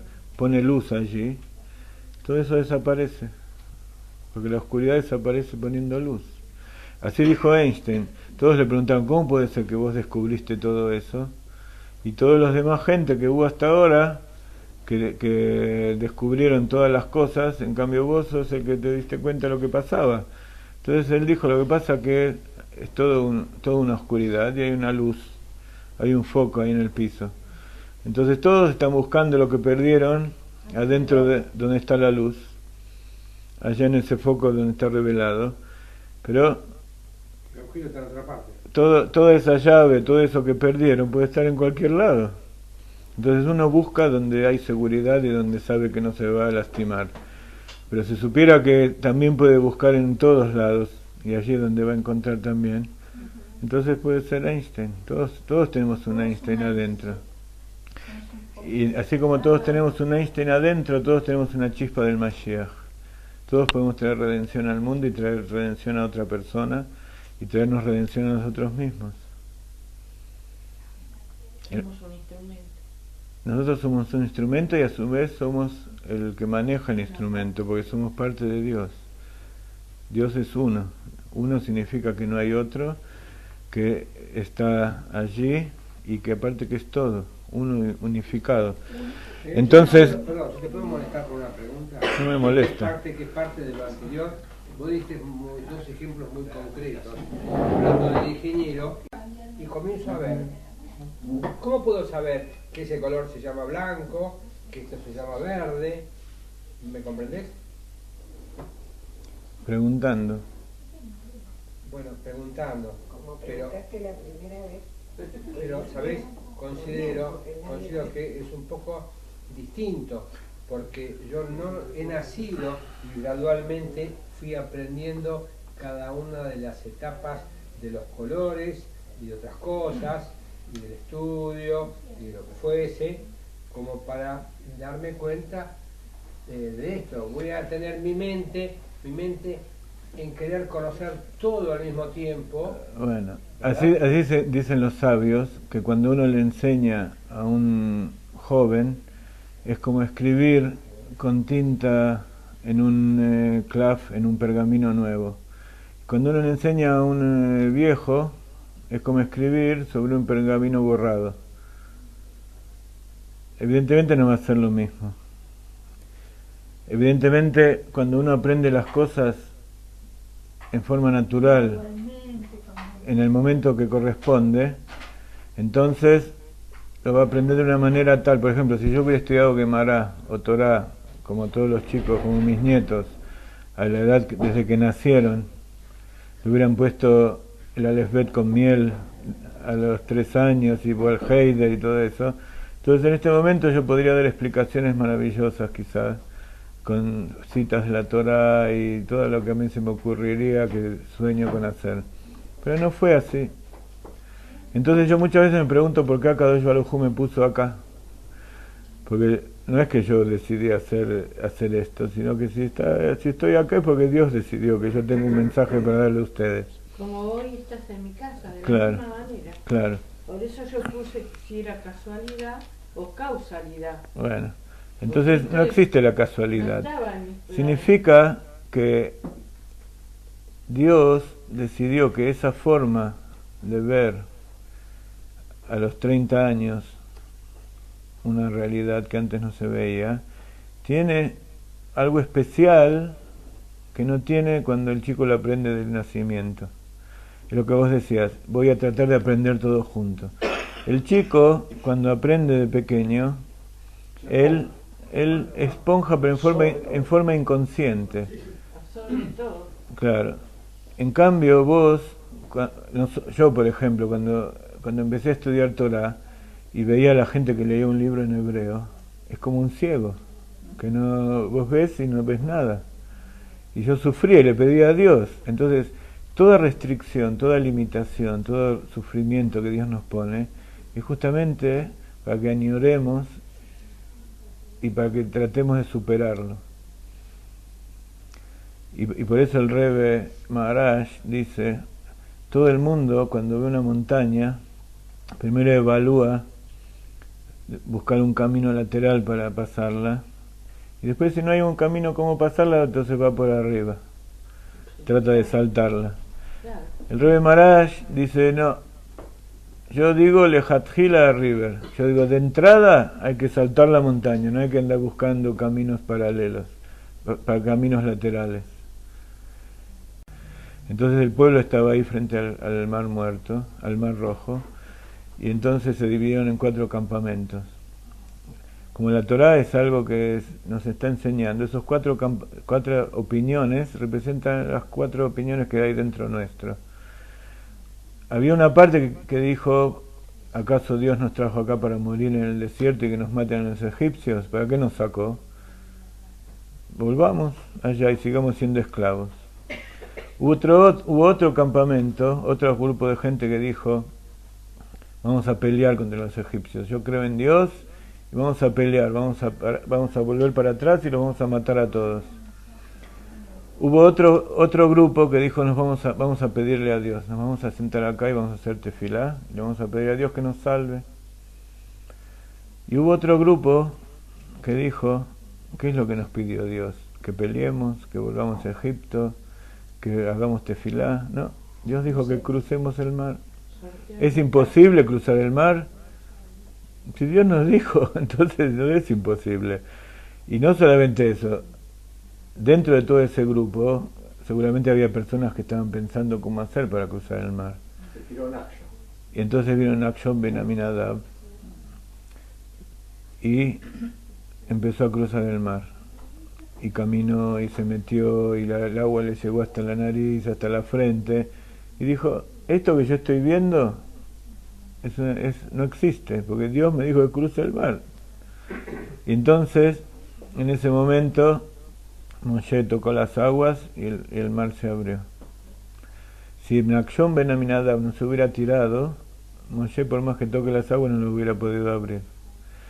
Entonces, todas las dificultades que uno encuentra en la vida son simplemente pruebas de fe que nos pone Dios adelante. Incluso aquellas cosas que nos parecen más imposibles, nosotros tenemos que ir de frente y saltar. El otro día, hoy estaba estudiando en el Rav Farkash a la mañana, y entonces nos hablaba sobre lo que significa ser un hombre y los distintos niveles. Está escrito Ata U Elohim. Nosotros decimos las tefilot Ata U Elohim. Cuando uno dice Ata a Dios, es porque está hablando frente a frente con Él. Está frente a una revelación. Está hablando a la esencia divina. Ya significa, es aquello que está oculto, que uno está separado de Dios, está hablando aquello que está lejano. Y Abayá es una revelación, ya es la revelación de Dios. Son distintos niveles de divinidad. Pero el judío tiene la capacidad de hablarle a Dios cara a cara y decirle Atá, vos. No él, ni materialidad, ni nada. Entonces, tenemos la facilidad y la capacidad de hablarle a Dios y pedirle que nos explique. En Tel Aviv había uno que era muy meshijista, como se dice. Creía que el Rebbe es el Mashiach y tenía que hacer algo. Entonces, ¿qué es lo que él hizo? Tomó un helicóptero, imprimió un montón de panfletos avisando que el Rebbe es el Mashiach, que ya llegó la redención, y fue con el helicóptero arriba de Tel Aviv y empezó a tirar todas las hojas para que todo el mundo se entere. Cuando el Rebbe se enteró de eso, le dijo que no, que estaba mal lo que estaba haciendo, que tenía que dejarlo, no era correcto. Entonces, ¿qué él hizo? Bajó a las calles y fue y juntó uno por uno todos los papelitos que había tirado. Entonces todos le dijeron, sos un fracasado. Al final, viste, el Rebbe te tuvo que retar. Me dijo, no, así como antes lo que yo hice fue una revelación y fue parte del trabajo que yo tenía que hacer, juntar los papelitos también es parte de la voluntad del Rebbe. Entonces, cuando uno hace las cosas, incluso cuando se equivoca y repara lo que se equivocó, esa reparación también es parte de la voluntad de Dios. Entonces uno tiene que estar feliz, tanto en los momentos buenos como en los que parecen no buenos, porque aparte está escrito que las pruebas difíciles de la vida son las que tienen más bendición. Lo que parece aparentemente más dificultoso, más problemático, todos pasamos por cosas en la vida, uno mismo, la familia. Eso es una revelación de divinidad mucho más grande. ¿Por qué? Porque cuando las cosas van bien, entonces todos tienen... La persona normal agradece a Dios, pero cuando las cosas no van bien, utilizar el libre albedrío para decidir que eso también es una revelación de Dios, es una autoanulación y es una revelación que uno está haciendo por encima de todos los límites. Entonces eso explica la Shoah, explica la destrucción del templo, como Rabbi Akiva, cuando vio el zorro que iba por las ruinas del templo, se reía y todos le lloraban y le preguntaron ¿por qué te reís? Y él dijo, porque como está escrito que el zorro iba a caminar por las ruinas, también está escrito que se va a reconstruir. Entonces, si esto se cumplió, también lo otro se va a cumplir. Entonces, nuevamente, si nosotros tenemos la imagen de un Dios malvado, que trata de perjudicarnos, que trata de reírse de nosotros y que creó todo esto sin ningún sentido, entonces vamos a tomar determinadas decisiones. Ahora, si nosotros sabemos que todo eso es nada más que un ocultamiento para que nosotros reconozcamos verdaderamente la grandeza de Dios, entonces nuestra vida va a funcionar de otra manera. Nuestros valores van a ser diferentes. Y todo eso lo podemos revelar en cada uno de los instantes de nuestra vida. No es simplemente que ahora... ¿Cuál es la prueba de que esto es verdad? O que esto es verdad en nuestras vidas, por lo menos. Que cuando salimos de acá, vamos a pensar la manera de que esto lo podemos realizar. Si no te vamos a buscar, ¿dónde vivís? No, esto lo pueden encontrar en todos lados. Sirve a Dios con alegría. Claro, vos te tomás un camello y te venís acá. Eso no quiere decir que yo no lloro, o que yo no sufro, Ya vos te pasas o que no me duele, todo. Te llamo por teléfono. Bueno, por eso traje mis tarjetas. Sí. Me cobra Simón, con 10 pesos te hablo. Una hora y 15. ¿Te podemos Bueno, llamar alguna vez? yo pienso que... Y lo podemos... ¿Te podemos contactar alguna vez? No sé, bueno, para eso yo traigo todo esto, pero bueno, por internet, sí. Pero de todas maneras, ¿Cómo? ¿Y con la diferencia horaria cómo es? No lo llames hasta ahora porque se muestra muestra señal. madrugada. No, ya sé que mira, me gusta. Hablas con tu hijo. Ahí después media hora ¿A quiénes falta? a mi hijo... Yo lo que les quiero decir es lo siguiente. Hay cosas que... El asunto es que hay un concepto en el judaísmo que es el amuleto. ¿Qué es un amuleto? Es una muleta. Uno recibe algo, se lo pone, o lo guarda en el bolsillo, o lo mismo con la mezuzá, pone en la mezuzá, y piensa que si se lleva eso colgado, entonces eso lo va a proteger. Claro. Entonces hay que saber que hay dos aspectos del asunto. Por un lado, cuando uno recibe algo de verdad, no estamos hablando de un amuleto verdadero, no una pavada que te vendió uno para robarte, sino un tzadik, como el Rav Ginsburg, o el Rav Kaduri, o el Rav Eliyahu, toda esa gente que te da... Nosotros en Chabad no acostumbramos a dar amuletos, pero cuando uno da una cosa, una brajá o algo así, está por un lado el tzadik que trabaja en lo alto y se comunica con Dios de la forma que él sabe, que no sabemos cómo es, para producir un efecto en tu vida, para darte una bendición, que se te solucione un problema. Ahora, está el trabajo que uno mismo tiene que hacer. En determinado momento largar las muletas. Uno tiene que estar en contacto con el tzadik, pero el Rav Ginsburg escribió un trabajo de cómo comunicarse con el Rebbe después de Gimel Tammuz, que ya no lo vemos más. Que salvando las distancias es como que ahora yo estoy al lado de ustedes y les cuento y pueden preguntar, pero ahora yo me voy de viaje de vuelta a Israel y se complica la cosa. Entonces, ¿cómo uno puede seguir en contacto? Entonces él explicó que hay tres formas principales. Una es estudiar lo que él enseñó. Hay libros, hay videos, hay formas de estudiar, incluso en grupos, con gente que nos enseña, rabinos en todos lados. Hay el hecho de aprender de lo que él hizo, sus acciones, aprender del ejemplo, que es lo principal. En la educación de los hijos en todos lados el ejemplo es lo principal. Porque yo puedo estar hablando todo el tiempo de esto, pero si no hago lo que digo, después todo lo que dije se vuelve en contra. Y después, lo tercero es hacer lo que él dijo que tenemos que hacer. Entonces, si nosotros estudiamos y hacemos todas las cosas, pero no hacemos lo que él nos pidió, entonces es como que no hubiera dicho nada. Entonces, conectar con Dios. Entonces, una de las formas de conectarnos y de poder disfrutar de todas estas cosas es dar.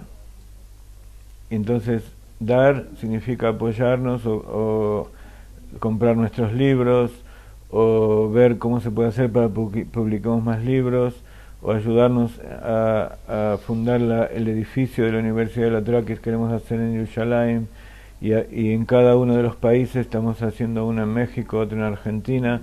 Ese es el mensaje especialmente para los que están viéndonos y para ustedes, que la forma, 5 minutos porque se nos termina el tiempo y después seguimos si ustedes quieren charlando. Entonces, nuestro mensaje de hoy es que todo esto que hicimos, todas estas charlas y todos estos viajes que estamos haciendo por todo el mundo, que Besrat Hashem, vamos a pedir a Dios que el Rav Ginsburg se cure pronto y pueda venir con nosotros, que esa es la idea original, no venir nosotros. Nosotros organizamos seminarios en Israel también, entonces los convocamos a que todos vengan a Israel en las fechas que convocamos para hacer seminarios de una semana, de 10 días con el Rav, recorriendo todo Israel. Pero el tema es que la forma mejor de conectarse es trabajar juntos, y cada uno tiene que buscar la manera de hacer que todo esto no sea una charla que mañana se olvida, sino que se transforme en acciones. Y eso es Lehatjila River. Acá hay gente, hay personas como ellos, que no los voy a nombrar porque ellos son muy modestos y siempre están atrás de la cámara, y otras personas acá en Argentina y en México y en España y en Israel y en muchos lugares del mundo que están dando de su vida, de su tiempo, de su conocimiento, de su dinero, para que esto surja. Entonces, esa es la forma en que ellos reciben más. Ellos se dan cuenta que la mejor forma de recibir es dar. Entonces, ese es el tema. Yo soy nada más que parte de ellos, yo nada más que un traductor de las cosas que estudio y que nos enseña el Rav Ginsburg, el Rebbe y todas las cosas que aprendí. Y en la medida modesta e imposibilidad, como ustedes ven, yo no soy un rabino que tiene grandes disertaciones, sino hablo de lo que sale de mi corazón. Entonces, quiero agradecer a todos los que están haciendo este esfuerzo hoy en día. En las últimas clases que estuvimos dando había 100, 200, 400 personas escuchando, mejor dicho, direcciones de internet. Quiere decir que en cada dirección, en cada casa había muchas personas. ¿Se reunían para escuchar? Sí, y hay mucha gente que ven diferido, así que este mensaje está llegando a muchos lugares. Yo no sé por qué, pero evidentemente es por providencia divina que Dios quiere. Claro, entonces, como yo sé que Dios es bueno y que Dios es productivo y quiere hacer las cosas bien, supongo que lo que estamos diciendo es algo que la gente necesita. Entonces, con este mensaje le decimos Lejaim a todos ustedes, le agradecemos mucho y les decimos que tenemos varias charlas y vamos a seguir, y cuando volvamos a Israel vamos a aumentar y vamos a tratar de seguir imprimiendo libros y haciendo muchas cosas, clases y todo lo que haga falta para traer al Mashiach ahora mismo. Bendiciones desde la tierra de Argentina para todos ustedes. Shalom, shalom, Lejaim.